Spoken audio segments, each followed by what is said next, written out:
بسم اللہ الرحمن الرحیم۔ امت مسلمہ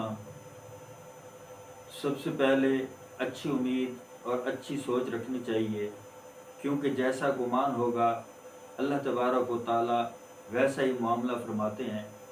اس کے علاوہ 1000 مرتبہ یا اللہ کی روزانہ تسبیح پڑھیں۔ اس کے پڑھنے سے مشکوک شبہات جو آپ کے دل کے اندر یا آپ کے دماغ کے اندر ہوں گے، اللہ پاک وہ بھی دور فرمائیں گے اور عزم اور یقین کی قوت عطا فرمائیں گے۔